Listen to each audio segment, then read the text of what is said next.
अस्सलाम वालेकुम अज़ीज़ तुलबा। महाराष्ट्र राज्य शिक्षक संशोधन व प्रशिक्षण परिषद महाराष्ट्र पुणे के नाफिज करदा ब्रिज कोर्स का अमली खाका नंबर 8 जमात नहुम मजमून साइंस और टेक्नोलॉजी, यानी कि हम आज अपनी सरगर्मी 8वीं समझने की कोशिश करने वाले हैं। तो आज की सरगर्मी के दो जो अहम नज़रियात हैं आइए समझे हुए में दिए गए हैं, सालमी ज़ाब्ता और गिरफ्त। ये दो अहम नज़रियात हैं जो हमें आज समझने हैं। इसके लिए हवाला है हमें दर्जा हश्तुम की दरसी किताब सबक नंबर 6। सबक का नाम है मादे की तश्कील। तो सालमी ज़ाब्ता मॉलिक्यूलर फार्मूला, गिरफ्त यानी कि अंग्रेजी लफ्ज़ उसके लिए बैलेंसी है। ये दोनों नज़रियात हमें पिछले साल की साइंस की दरसी किताब में सबक नंबर 6 मादे की तश्कील में दो नज़रियात हमने पढ़े हुए हैं, और मज़ीद तफसील भी आपको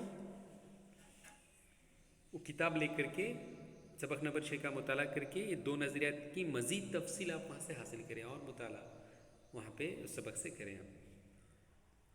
तो चलिए हम सरगर्मी को अपने आगे बढ़ाते हैं। मुतवक़्क़ा सलाहियतें हैं जो कि हमें आनी हैं सरगर्मी के बाद में, तो उस पर ज़्यादा गौर न करते हुए सीधा सरगर्मी शुरू करते हैं। आइए ज़हन नशीन करें, और उसमें सबसे पहले कौन है? सालमी ज़ाब्ता। सालमी ज़ाब्ता क्या है? मुरक्कब में मौजूद अनासिर की अलामतों की मदद से ज़ाहिर की गई इबारत को इस मुरक्कब का सालमी ज़ाब्ता कहते हैं। तो मुरक्कब में मौजूद जो अनासिर हैं वो अनासिर की अलामतों की मदद से उसको ज़ाहिर की गई जो इबारत है वही उसके सालमी ज़ाब्ता कहलाता है। सालमी ज़ाब्ते में मौजूद तमाम अनासिर की अलामतें, इनके जोहरों की तादाद लिखी जाती है। तो सालमी ज़ाब्ते में जो मौजूद अनासिर हैं वो मौजूद अनासिर को लिखा जाता है, फिर उन अनासिर के जोहरों की तादाद को भी मुरक्कब के सालमी ज़ाब्ते में लिखा जाता है।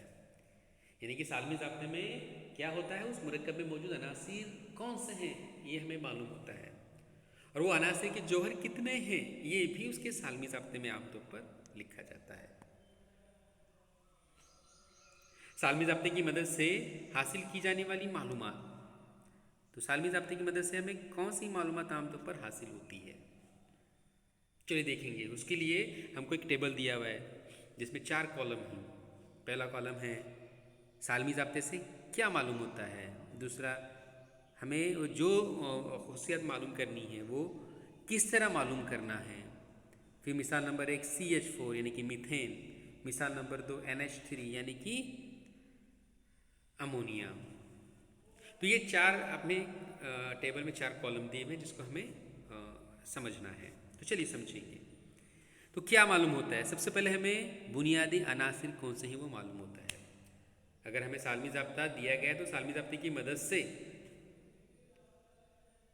वो सालमी ज़ाब्ता जिस मुरक्कब का है उसके बुनियादी अनासिर क्या हैं या कौन से हैं, वो बुनियादी अनासिर हमें मालूम होते हैं।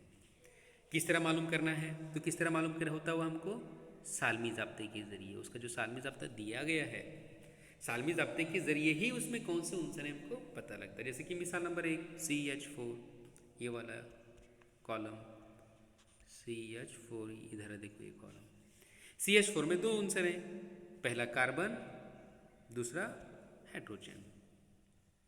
ओके, अब NH3 पे आइए। NH3 में बुनियादी अनासिर कौन से हैं? पहला है नाइट्रोजन, दूसरा है हाइड्रोजन। तो इस तरह से बुनियादी अनासिर हमें सालमी ज़ाब्ते की मदद से मालूम होते हैं।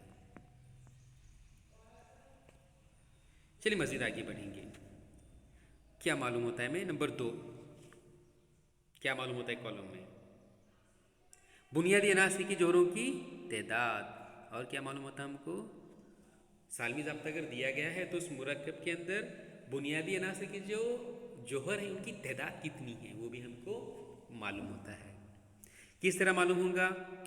सालमी ज़ाब्ते की अलामत के कायदे में लिखी गई जो तादाद है, तो सालमी ज़ाब्ते के अंदर जो अलामतें हैं अनासिर की उसके कायदे में तादाद लिखी हुई जाती है ना, उस तादाद के जरिए मालूम होता है। जैसे कि CH4 है, CH4 यानी कि कार्बन के कायदे में कुछ नहीं लिखा गया है, कुछ नहीं लिखा गया मतलब एक उसका जौहर है।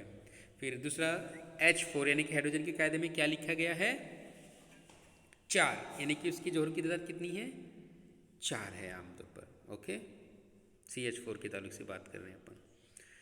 तो इस मिसाल में CH4 की इस मिसाल में कार्बन का एक जौहर है जबकि हाइड्रोजन के 4 जौहर मौजूद हैं। दूसरी मिसाल पे आएंगे हम NH3 वाली मिसाल पे। इस मिसाल में नाइट्रोजन का एक जौहर है, ओके, NH3 NH3। इसमें जो है नहीं, नाइट्रोजन का सिर्फ एक जौहर है और हाइड्रोजन के 3 जौहर आमतौर पर दिखाए गए हैं। नाइट्रोजन का एक जौहर जबकि हाइड्रोजन के 3 जौहर इसमें मौजूद है।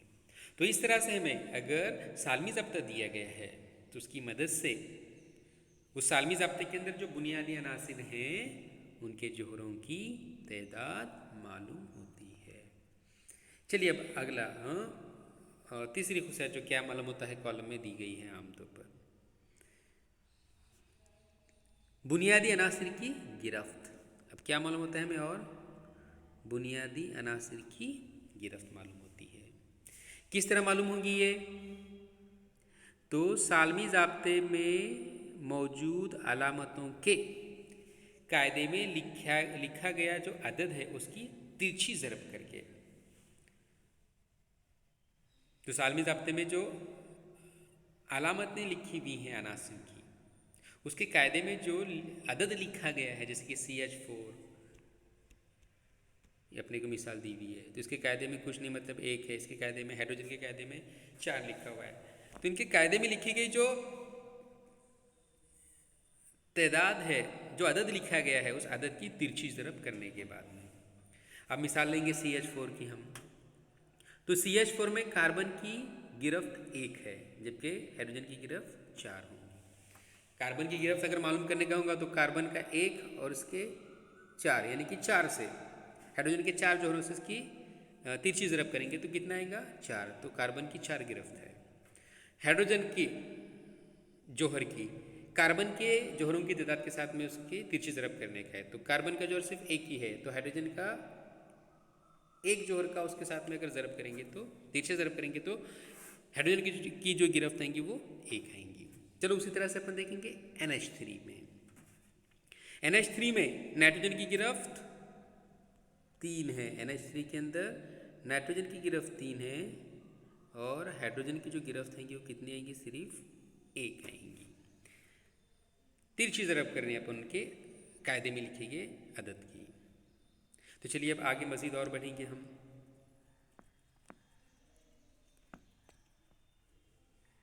आगे मज़ीद और बढ़ना है और जो अपना कॉलम में क्या मालूम होता है उसमें सबसे नीचे का आखिर में क्या मालूम हो रहा, अनासिर के दरमियान कीमियाई बंदिश की तादाद। अब देखिए सालमी ज़ाब्ता अगर दिया गया है तो उससे हमको अनासिर के दरमियान जो कीमियाई बंदिशें बनी हैं वो कीमियाई बंदिशों की तादाद मालूम होती है। कैसे मालूम करना ये अब हम, ओके, कैसे मालूम करें, तो बुनियादी अनासिर की जो गिरफ्त होगी, जितनी गिरफ्त है उसकी, उस गिरफ्त के ज़रिए जो है ना आमतौर पर कीमियाई बंदिशें होती हैं। तो बुनियादी अनासिर की जितनी गिरफ्त होगी इतनी ही कीमियाई बंदिश इन अनासिर में मौजूद होती है।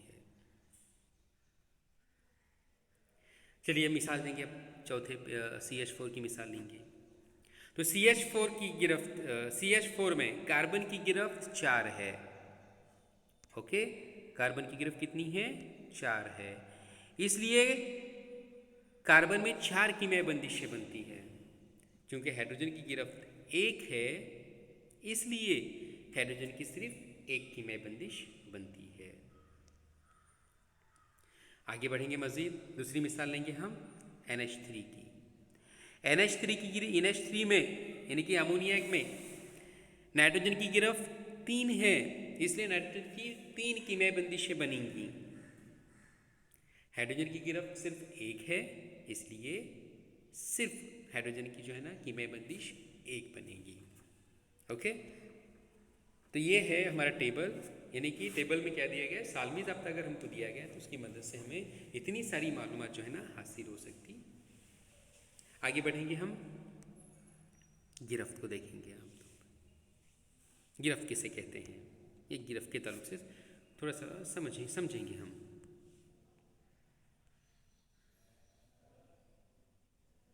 चलिए, तो गिरफ्त जौहर के एक दूसरे से कीमियाई बंदिश से जुड़ते हैं। तो हमको मालूम है जौहर एक दूसरे से कैसे कीमियाई बंदिशों से जुड़ते हैं। कीमियाई मिलाप होता है, कीमियाई अमल से ही जौहर एक दूसरे से जुड़ते हैं। दूसरे जौहरों के साथ कीमियाई बंदिश से जुड़ने की सलाहियत जौहर की कीमियाई खुसूसियत है। तो यही दूसरे जौहरों के साथ में कीमियाई बंदिश से जुड़ने की जो सलाहियत है, इसको कीमियाई खुसूसियत कहते हैं। तो जौहरों की दूसरे जौहरों के साथ में कीमियाई अमल करके या कीमियाई बंदिश से जुड़ने की जो सलाहियत होती है, जो कैपेबिलिटी होती है, उनकी खुसूसियत जो होती है, उसको कीमियाई खुसूसियत कहते हैं। ये कीमियाई खुसूसियत को एक अदद से जाहिर किया जाता है।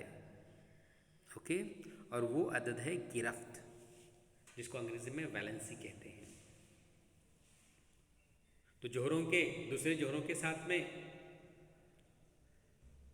कीमियाई बंदिश से जुड़ने की ये जो सलाहियत है, ये जो कीमियाई खुसूसियत है, इसको एक अदद से जाहिर करते हैं, वो गिरफ्त कहलाती है। गिरफ्त के ज़रिए सालमी ज़ाब्ते बनाए जा सकते हैं। तो अगर हमें अनासर की गिरफ्त पता लगी तो उसकी मदद से हम सालमी ज़ाब्ते भी बना सकते हैं।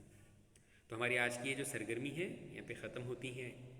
आइए मशकरे में कुछ सवालात हैं जो आपको पहले जैसे सरगर्मी हल करें बिल्कुल उसी तरह से सारे सवालात इस सरगर्मी के अंदर दिए गए मवाद की बुनियाद पर, और पिछले साल का जो सबक नंबर अपना 6 है हश्चुम जमात का, उसकी बुनियाद पर जो है ना ये सारी मश्की सवालात आपको हल करने हैं। सबक नंबर 6 मादी की तश्कील।